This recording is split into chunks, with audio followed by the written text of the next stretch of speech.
Ikatlong beses nang pinasok ng Maute Group ang bayan ng Butig sa Lanao del Sur. Simula 2013, kaliwat kanan na rin ang kanilang mga pag-atake. Pero sino nga ba ang Maute Group at paano sila nabuo? Umaaksyon si KM Son. Magkakasunod na dumating ang UH-1 UE ng Philippine Air Force sa Tactical Command Post ng mga sundalo sa Lanao del Sur para maghatid ng karagdagang tropa na sasabak sa bakbakan sa bayan ng Butig. Maya't maya rin ang pag-alis ng military trucks. Siyempre may konting kaba. Tapos sa trabaho, nawawala yung kaba namin. Sa pangatlong pagkakataon kasi inukupa ng Maute Group ang bayan. Biyernes nang masakop ng halos 300 rebelde ang dating munisipyo at palengke.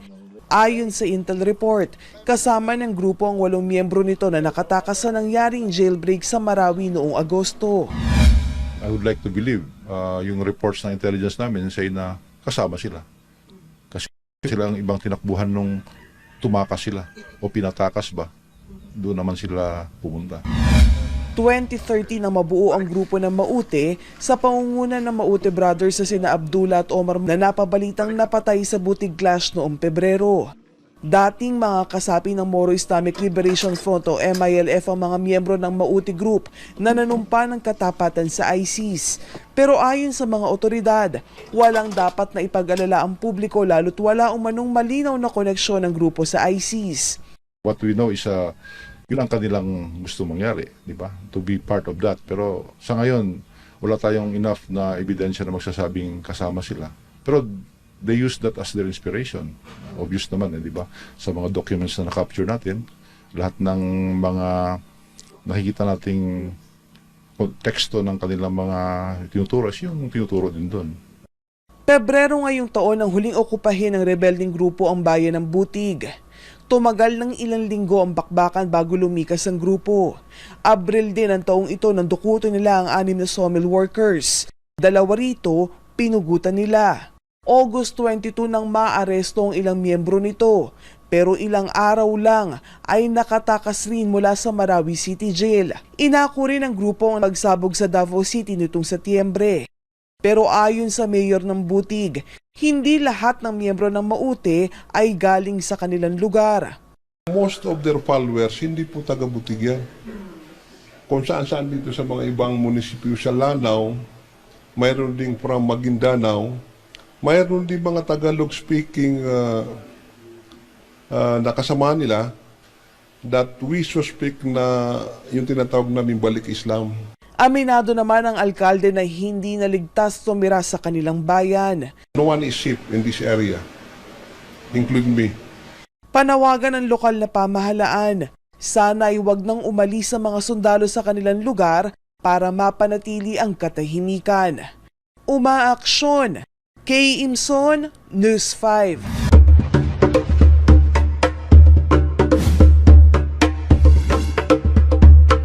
Bababa sa 10 na ang patay sa patuloy na opensiba ng militar laban sa Maute Group sa Butig, Lanao del Sur.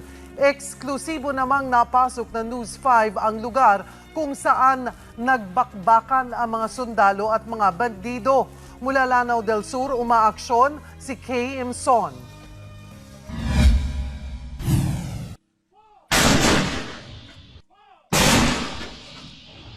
Sunod-sunod na nagpaputok ng 105 Howitzer sa tropa ng mga sundalo kahapon pupunta ng Butig, Lanao del Sur.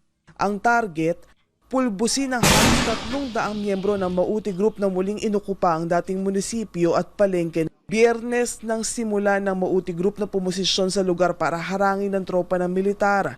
Sa larawan na ito, makikita pang nagtaas ng bandera ng ISIS sa munisipyo ang mga rebelde. Naging unstable na ang situation sa area. Even after elections, yung LGU nag-official municipal hall pero hindi na ginamit nung incumbent mayor kasi nga it's not conducive for as a working place, hindi na siya secured. Ang intent natin is talagang i-degrade yung capability nila, which we want to do now. Kasama ang 49th Infantry Battalion, sinubukan ng aming team na pumasok sa Butig. Pagdating sa bayan ng poblasyon, naabutan namin ang mga sundalo na nagtatago sa gilid ng mga bahay. Higit 200 metro mula dito sa aming posisyon ngayon. Doon sa banda roon yung mga kalaban. Kaya naman hindi na raw kami po pwedeng lumakad papapunta doon dahil nakaposisyon na rin ngayon doon yung mga sniper. Sinamahan na lang kami ng barangay kapitan na puntahan ng mayor ng Butig para kamustahin ang mga residente. Kinailangan pa naming dumaan sa ibang ruta para makaiwas sa kalaban. Paglabas sa kalsada, sumalubong ang APC at tropa ng mga sundalo na ito na nakaposisyon sa daan. Pagdating naman sa bahay ng alkalde, sunod-sunod na putok ng baril din ang narinig.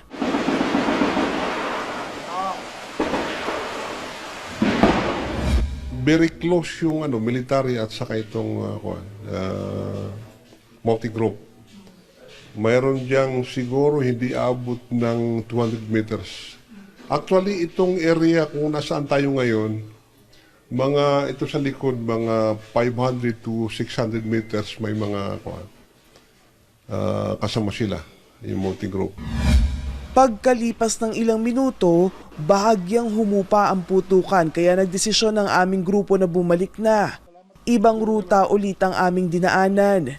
Kailangan din timbrehan ng mga tropa ng militar para malamang hindi kami kaaway.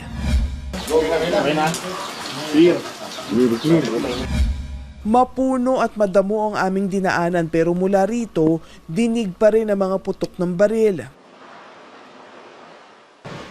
Takbo. Lapit ah. Sa tayanan lokal na pamahalaan, papalo sa 19,000 residente ang apektado ng bakbakan. Pansamantalang tumutuloy ngayon sa kani-kanilang mga kamag-anak ang mga apektadong residente. Nakapag-abot naman na ng ayuda ang lokal na pamahalaan. Sa ngayon, 2 sundalo na rin ang naitalang nasugatan sa bakbakan. Isa lang daw ang nakikitang paraan ng lokal na pamahalaan para matapos ang kalbaryo ng mga residente. Yan ay ang magkaroon sila ng maayos na kabuhayan. At na araw na nagpapatuloy ang opensiba ng militar laban sa Maute terrorist group na kumubkob sa ilang lugar sa bayan ng Butig sa Lanao del Sur. Sa isang lugar, ibinaba pa ng grupo ang watawat ng Pilipinas at pinalitan ng watawat ng International Terrorist Group na ISIS. Live mula sa Iligan City, may report si June Veneracion. June? Marisa, nasa 1,000 sundalo ang nakadeploy ngayon para pulbusin ang teroristang grupong Maute sa bayan ng Butig, Lanao del Sur. Pero aminado ang militar, Maris, na hindi madali ang kanilang misyon laban sa grupong nasa likod ng pambobomba sa Davao City noong Setyembre.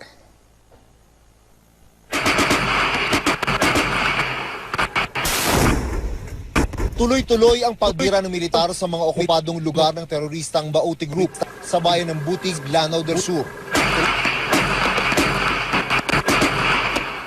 Ika-4 na araw na ngayon ang military operation laban sa teroristang grupo na kumugkob at patuloy na umuupa sa 3 lugar sa bayan ng Butig.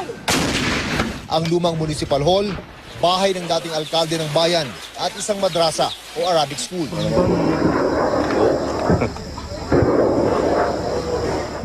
Nung Sabado, ibinaba ng grupong Maute ang watawat ng Pilipinas at pinalitan ng ISIS flag. Mga 300 yun sila. Mga 300. Kasama na yung mga taga-Maguindanao. Okay. So pwede namin sabihin na close to 300. Pero ang ISIS flag, tinamaan naman na maglunsad ng opensiba ang militar. Ang ISIS o Islamic State in Iraq and Syria ay isang teroristang grupo na nagsimula bilang isang pangkat sa ilalim ng International Terror Group na Al-Qaeda. Dahil sa takot na madamay sa bakbakan, nagsipagbikas ang mga residente mula sa mga barangay na apektado ng labanan. Sila ang mga tunay na biktima ng gerang, wala naman silang kinalaman. Baka maapektaduhan kami. Mga bata, takot na takot yung mga bata. Oo, siyempre umiyak sila pag natupok yung plane. 1,300 pamilya lang nag-evacuate. Nakakalat sila ngayon sa iba't ibang evacuation center. Nangangaba ang mga health worker sa masamang epekto ng gulo, lalo na sa mga bata. Sa taon pa lang na ito, 3 beses nang naglunsad ng operasyon ang militar laban sa Maute Group. Ang grupong tinuturong nasa likod ng Davao City bombing. Una noong Pebrero at sumunod noong Mayo. We expect na magkakaroon yan ng mga psychological impact, no? Especially sa mga bata at saka mga kababaihan. Matitino naman yung mga taga-butik eh.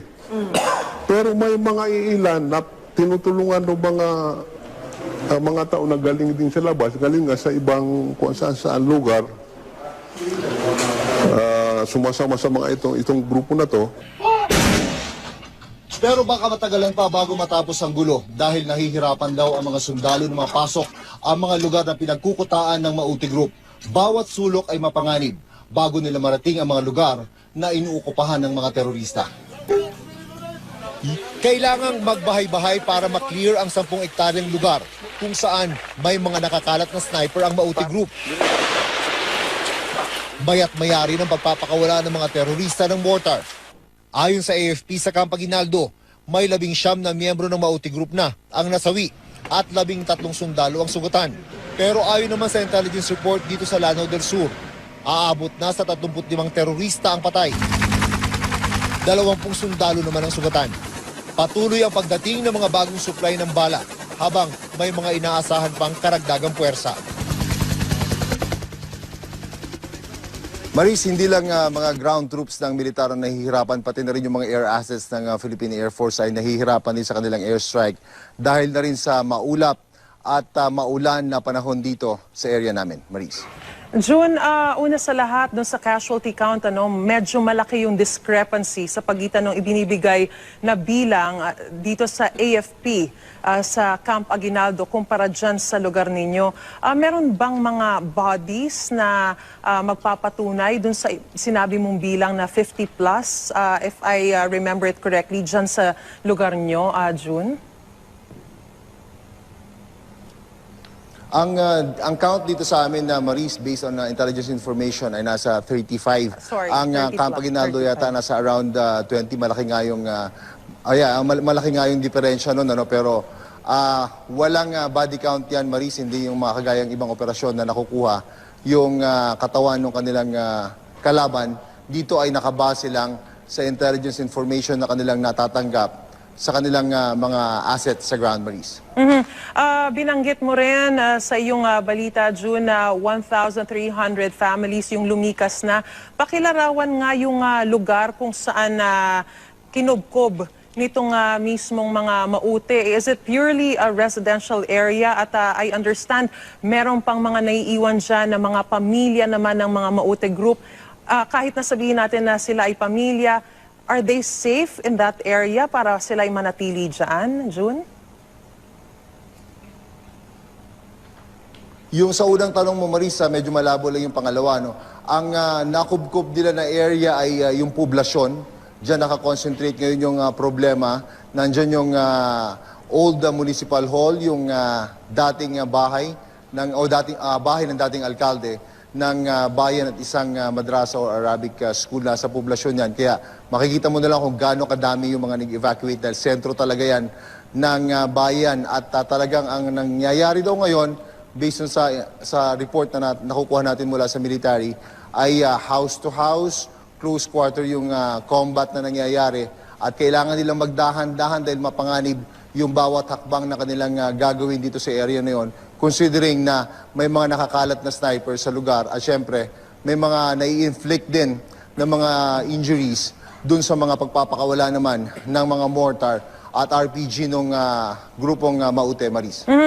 Linawin ko lang, June, yung pangalawang bahagi ng aking katanungan, dahil lang sinasabi dito sa AFP, meron pa rin mga naiiwang ilang mga residente dyan sa lugar na yan kahit na tuloy-tuloy yung bakbakan at sinasabing sila raw ay mga kaanak o mga sympathizers nitong Maute Group.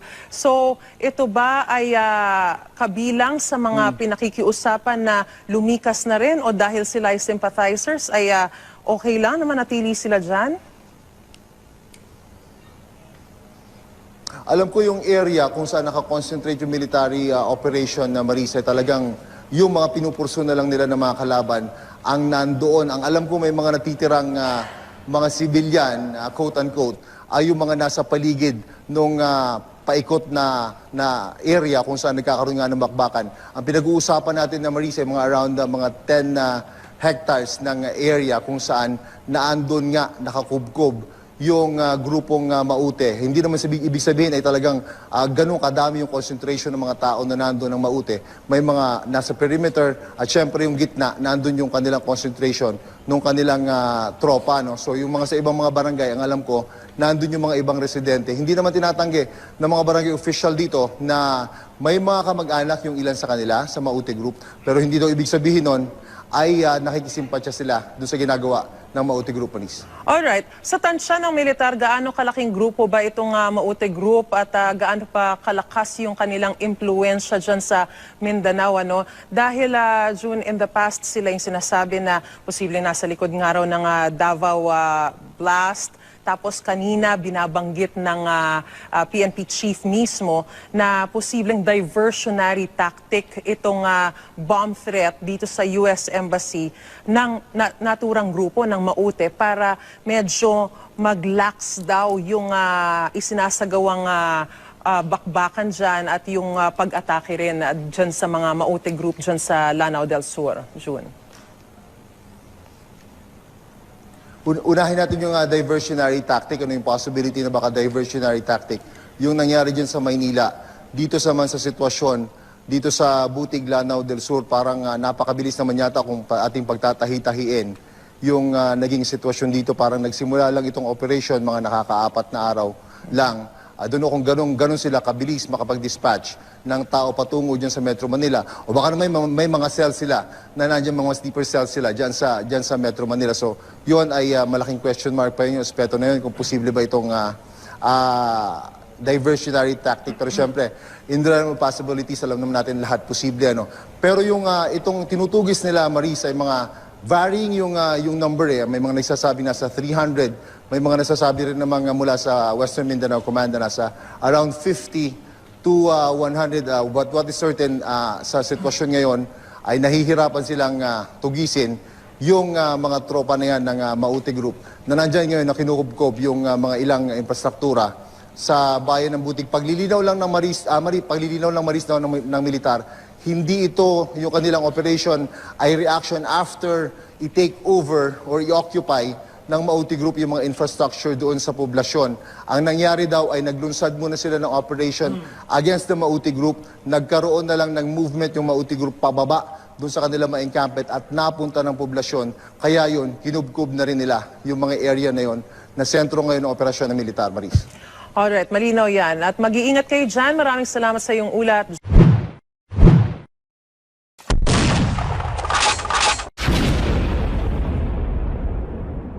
Close yung military at saka itong Maute Group. Mayroon diyang siguro hindi abot ng 200 meters. Actually, itong area kung nasaan tayo ngayon, ito sa likod, mga 500 to 600 meters may mga kasama sila, yung Maute Group. Pagkalipas ng ilang minuto, bahagyang humupa ang putukan kaya nagdesisyon ng aming grupo na bumalik na. Ibang ruta ulit ang aming dinaanan. Kailangan din timbrehan ng mga tropa ng militar para malamang hindi kami kaaway.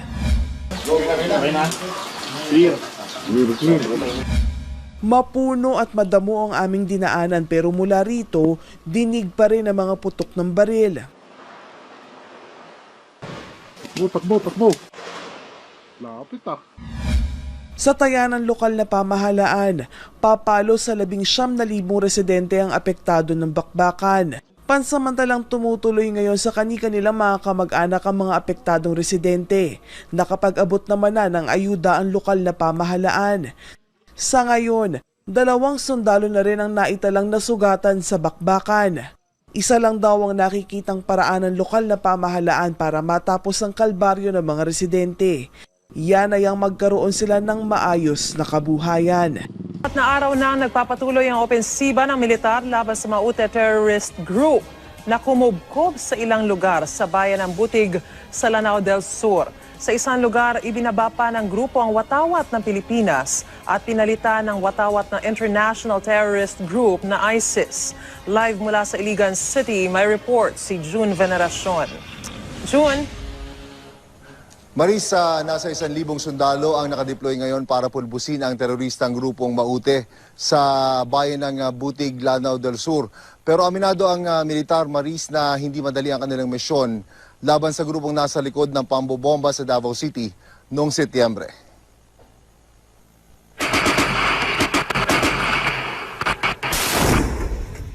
Tuloy-tuloy ang pagbira ng militar sa mga okupadong lugar ng teroristang Maute Group sa bayan ng Butig, Lanao del Sur. Ika-4 na araw na ngayon ang military operation laban sa teroristang grupo na kumugkob at patuloy na umukuma sa 3 lugar sa bayan ng Butig. Ang lumang municipal hall, bahay ng dating alkalde ng bayan at isang madrasa o Arabic school.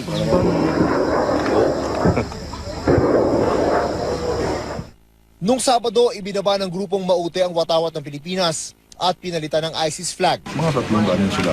Mga 300. Lugar ninyo, meron bang mga bodies na magpapatunay dun sa sinabi mong bilang na 50 plus, if I remember it correctly, dyan sa lugar nyo, June? Ang count dito sa amin na Maris, based on intelligence information, ay nasa 35. Sorry, Ang 30 Camp plus, Aguinaldo 35. yata nasa around 20. Malaki nga yung malaki nga yung diferensya noon, ano, pero walang body count yan, Maris, hindi yung mga kagayang ibang operasyon na nakukuha yung katawan ng kanilang kalaban. Dito ay nakabase lang sa intelligence information na kanilang natatanggap sa kanilang mga assets sa ground, Maris. Binanggit mo rin sa iyong balita, June, na 1,300 families yung lumikas na. Pakilarawan nga yung lugar kung saan kinubkob nitong mismong mga Maute. Is it purely a residential area? At I understand, meron pang mga naiiwan dyan na mga pamilya naman ng mga Maute group. Kahit na sabihin natin na sila ay pamilya, are they safe in that area para sila ay manatili dyan, June? Yung sa unang tanong mo, Marisa, medyo malabo lang yung pangalawa. No? Ang nakubkob nila na area ay yung poblasyon. Diyan nakakonsentrate ngayon yung problema.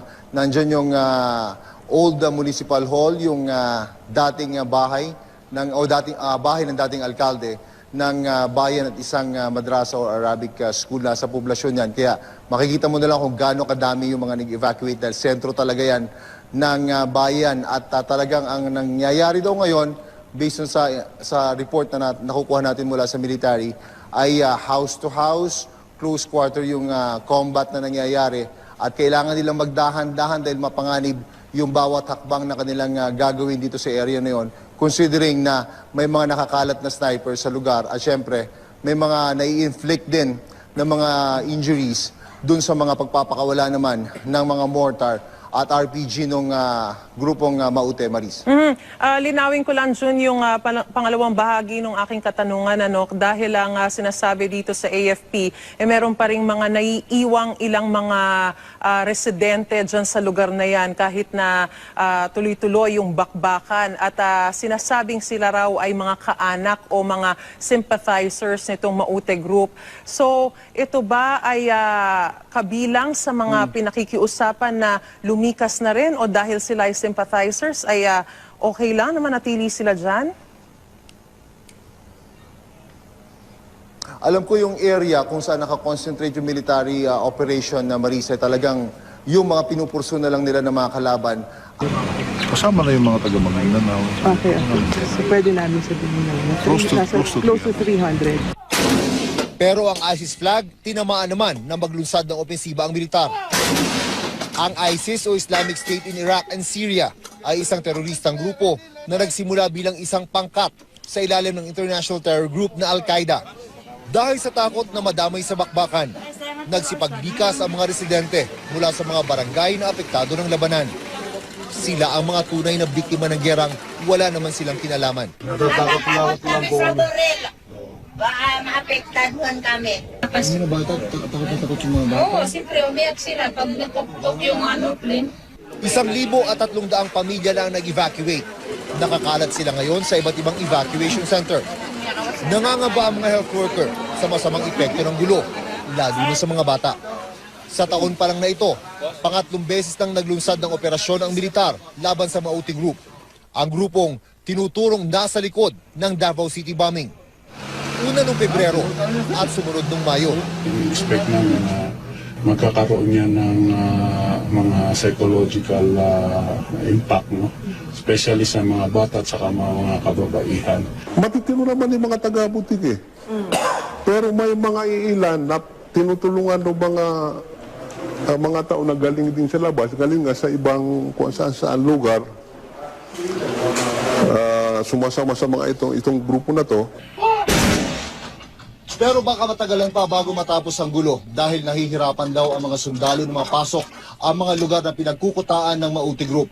Bawat sulok ay mapanganib bago nila marating ang mga lugar na inuukupahan ng mga terorista.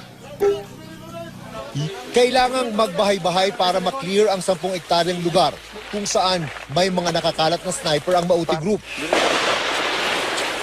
Mayat mayari ng pagpapakawala ng mga terorista ng mortar.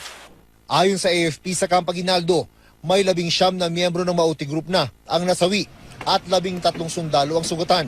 Pero ayon naman sa intelligence report dito sa Lanao del Sur, aabot na sa 35 terorista ang patay. 20 sundalo naman ang sugatan. Patuloy ang pagdating ng mga bagong supply ng bala habang may mga inaasahan pang karagdagang puwersa. Maris, hindi lang mga ground troops ng militar ang nahihirapan, pati na rin yung mga air assets ng Philippine Air Force ay nahihirapan din sa kanilang airstrike dahil na rin sa maulap at maulan na panahon dito sa area namin. Maris.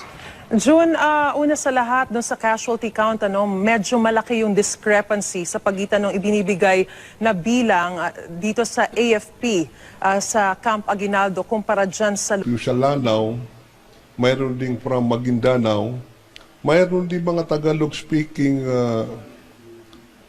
na kasama nila that we suspect na yung tinatawag namin balik Islam.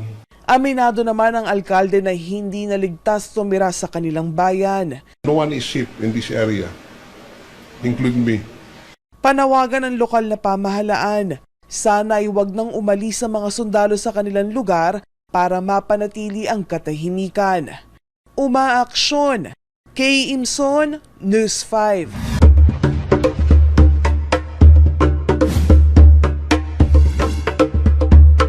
Bababa sa 10 na ang patay sa patuloy na opensiba ng militar laban sa Mauti Group sa Butig, Lanao del Sur.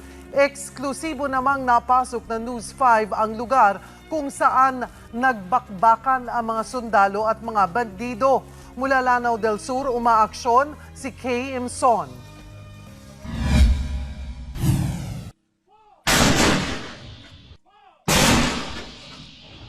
Sunod-sunod na nagpaputok ng 105 Hawik sa tropa ng mga sundalo kahapon pupunta ng Butig, Lanao del Sur. Ang target, pulbusin ng halos 300 miyembro ng Mauti Group na muling inukupa ang dating munisipyo at palengke. Biyernes nang simula ng Mauti Group na pumosisyon sa lugar para harangin ng tropa ng militar. Sa larawan na ito, makikita pang nagtaas ng bandera ng ISIS sa munisipyo ang mga rebelde. Naging unstable na ang situation sa area. Even after elections, yung LGU nag-official municipal hall pero hindi na ginamit nung incumbent mayor kasi nga it's not conducive as a working place, hindi na siya secured. Ang intent natin is talagang i-degrade yung capability nila, which we want to do now. Kasama ang 49th Infantry Battalion, sinubukan ng aming team na pumasok sa Butig. Pagdating sa bayan ng poblasyon, naabutan namin ng mga sundalo na nagtatago sa gilid ng mga bahay. Higit 200 metro mula dito sa aming posisyon ngayon. Doon sa banda roon yung mga kalaban, kaya naman hindi na raw kami po pwedeng lumakad pa papunta doon dahil nakaposisyon na rin ngayon doon yung mga sniper. Sinamahan na lang kami ng barangay kapitan na puntahan ng mayor ng Butig para kamustahin ang mga residente. Kinailangan pa naming dumaan sa ibang ruta para makaiwas sa kalaban. Paglabas sa kalsada, sumalubong ang APC at tropa ng mga sundalo na ito na nakaposisyon sa daan. Pagdating naman sa bahay ng alkalde, sunod-sunod na putok ng baril din ang narinig.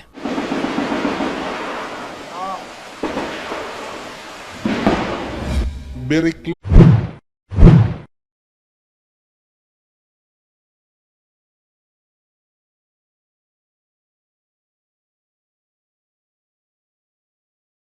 Ikatlong beses nang pinasok ng Maute Group ang bayan ng Butig sa Lanao del Sur. Simula 2013, kaliwat kanan na rin ang kanilang mga pag-atake. Pero sino nga ba ang Maute Group at paano sila nabuo?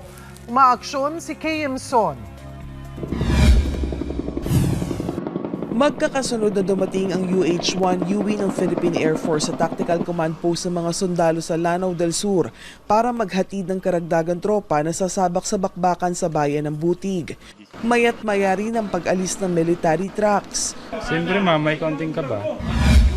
Tapos sa trabaho, nawawala yung kaba namin. Sa pangatlong pagkakataon kasi inukupa ng Maute Group ang bayan. Biyernes nang masakop ng halos 300 rebelde ang dating munisipyo at palengke. Ayon sa Intel report, kasama ng grupo ang 8 miyembro nito na nakatakas sa nangyaring jailbreak sa Marawi noong Agosto. I would like to believe yung reports ng intelligence namin say na kasama sila.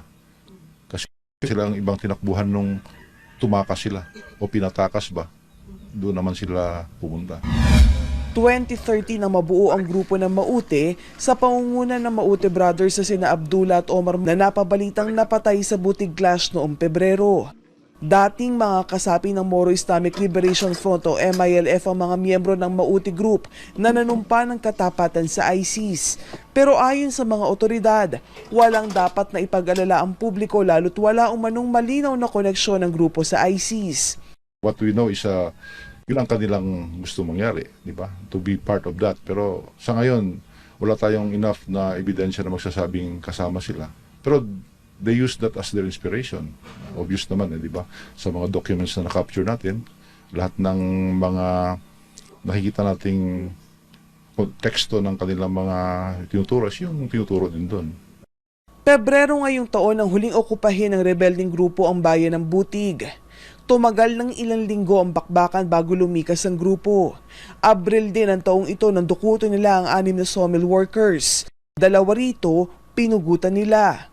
August 22 nang maaresto ang ilang miyembro nito. Pero ilang araw lang ay nakatakas rin mula sa Marawi City Jail. Inako rin ang grupo ang pagsabog sa Davao City nitong Setyembre. Pero ayon sa mayor ng Butig, hindi lahat ng miyembro ng Maute ay galing sa kanilang lugar. Most of their followers, hindi po taga-Butig yan. Kung saan-saan dito sa mga ibang munisipyo.